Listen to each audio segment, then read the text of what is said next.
Hello বন্ধুরা, কি রান্না হয়েছে দেখো। এই যে টমেটো দিয়ে টক ডাল বানিয়েছি।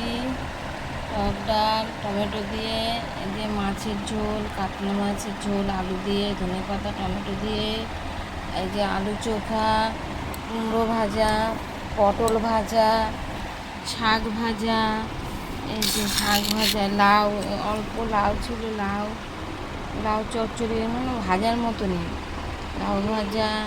আর এই যে ভাত। বন্ধুরা, এই রান্না হয়েছে ডাল, মাছ, আলু চোখা, পটল ভাজা, কুমড়ো ভাজা, শাক ভাজা, লাউ ভাজা, ভাত। আজকে অনেক কিছু রান্না করেছি দেখো বন্ধুরা, কত কিছু। যেদিন হয় তো অনেক কিছু রান্না হয়, যেদিন না হয় একটা দুটো হয়। বন্ধুরা বলবে যে কেমন হয়েছে রান্নাটা তোমরা। বন্ধুরা, আর এই যে ভাত। ভাত তো রোজ এক হাঁড়ি হয়, এই রাতে আর দুপুরে। এই যে বন্ধুরা এত কিছু হয়েছে। এই বাটির মধ্যে ডাল সিদ্ধ করেছে, ওই বাটিতে রেখেছি, আর ঢালা হয়নি অন্যতে। ওটার মধ্যে রেখে দিয়েছি ডাল। আর মাছও অল্প এখানে করেছি, অল্প ছিল 4 পিস। আর আলু চোখা, পেঁয়াজ, শুকনো লঙ্কা টঙ্কা দিয়ে মেখেছি। আর এই যে কুমড়ো ভাজা, পটল ভাজা, এইসব করেছি বন্ধুরা।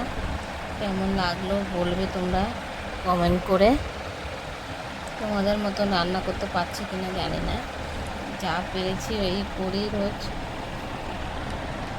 শুভ দুপুর বন্ধুরা, তোমরা ভালো আছো তো? এই তো চান করে উঠলাম, তারপরে তোমাদের দেখাচ্ছি খাবারটা।